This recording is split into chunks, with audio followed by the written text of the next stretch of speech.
demonstration of Spring IOC and dependency injection. So we're going to use Spring Boot to demonstrate the IOC and the dependency injection concepts. So let's create a Spring Boot project. Let's new module and Spring Initializer, and then we can create a project called Spring IOC demo. Okay, and then here we select 11, Java 11, and package name. Okay, so com.entra.scp. Okay, that's it. And everything the same. Next, choose the Spring Boot version to 2.6.7.6 if you are using Java 11. If you're using Java 17, you can choose 3. Okay, and then create. So we got a new project here, and then we gonna get a main class, and we're gonna run it. Okay, Spring Boot, and nothing happens, everything looks good, so yeah, we're good, and the project is set up. Okay, so very convenient using Spring Boot. So now let's do dependency injection. Okay, IOC, inversion of control. Basically, we need to create classes and for different layers, right? We have controller layer dot high controller. Okay, and we also gonna have a service layer, which is called a service, and let's create a one interface called let's just do for example menu.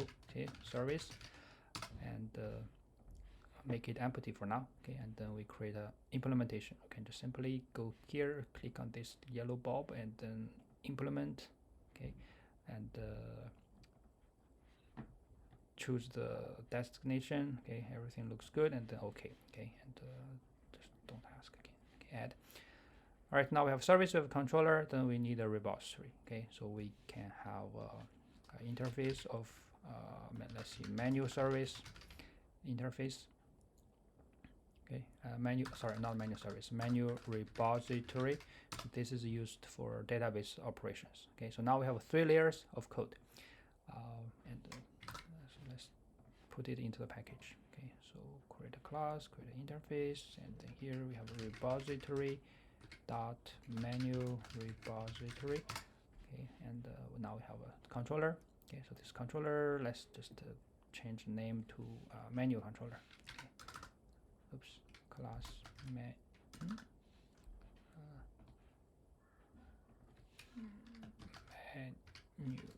controller. Okay.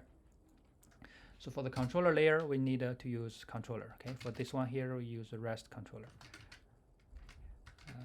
And for the service, okay, why it's giving errors is because we're missing dependencies here. Okay, it will tell you that you need to add a dependency. Okay, so let's just add that dependency, and automatically it will add this web starter.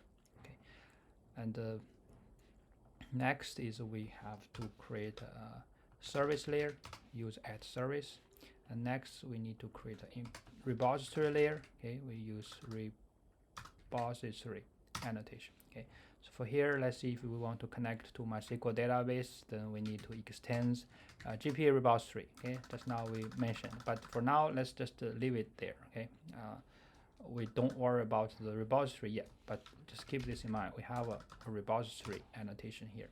Okay, above the class. But now if we run the code, okay, so it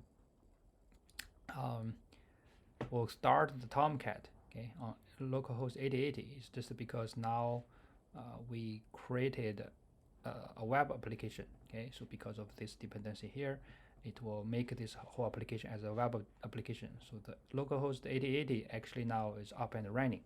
Okay, so internally we have a Spring Tomcat. Okay, for this one.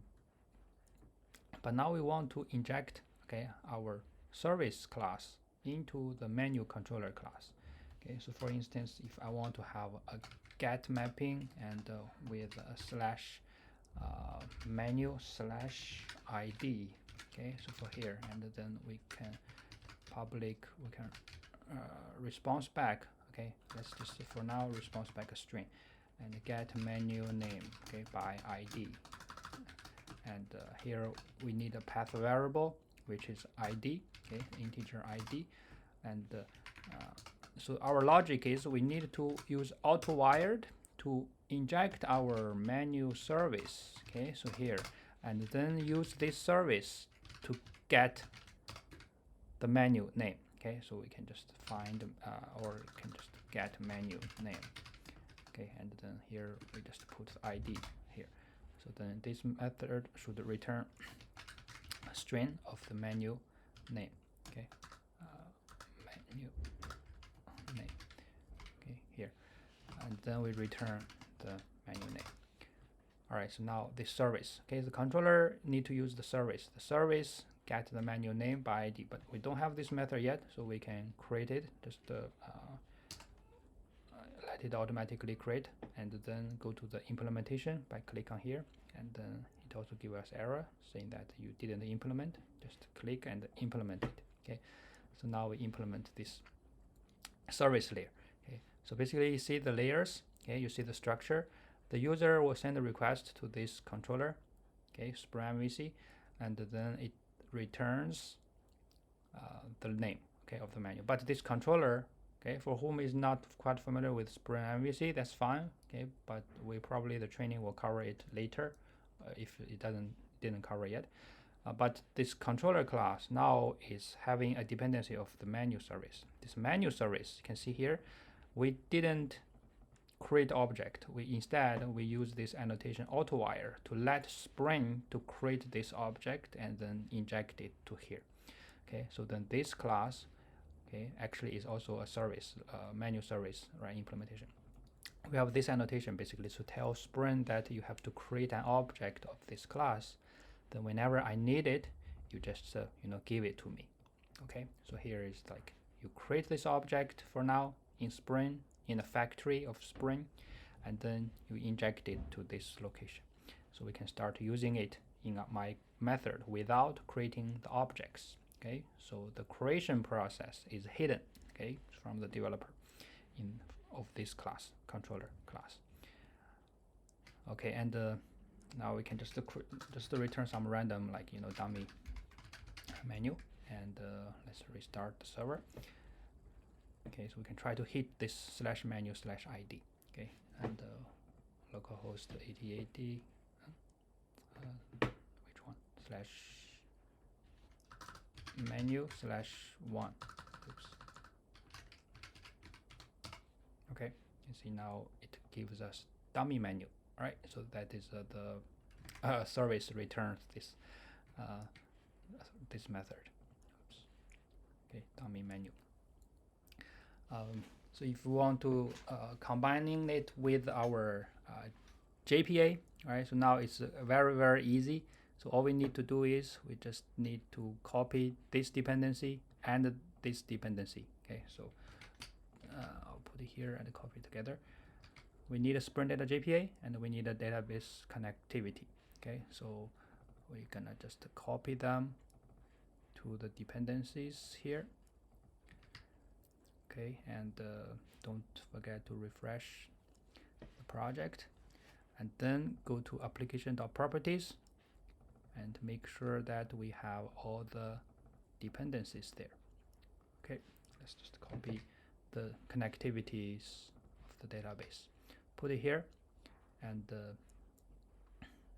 then go back to our menu repository. Okay, we can just extends JPA repository. Okay, we don't have the class, so we need to copy the entities to there too. Okay, so the entities will be here. Okay, you can just copy the whole package, enter this. Okay, so now we have entities. Okay, so this is gonna be the menu. Why don't copy just only one? Because all the classes, they have dependencies, right? They have relationships. And import this class. Okay, so now with the help of Spring Data JPA, then my repository layer, okay, or DAO layer can be automatically generated. So all I need to do is I can just simply inject, right, auto wire my menu repository. Okay, so to this class here, this service class, and the service class uses manual repository, and then here we can do manual repository dot find by ID, and we put ID here. Okay, but this will return as an optional class. So the optional have a get method. All right, so we can get the menu out of the optional, and then we get the name.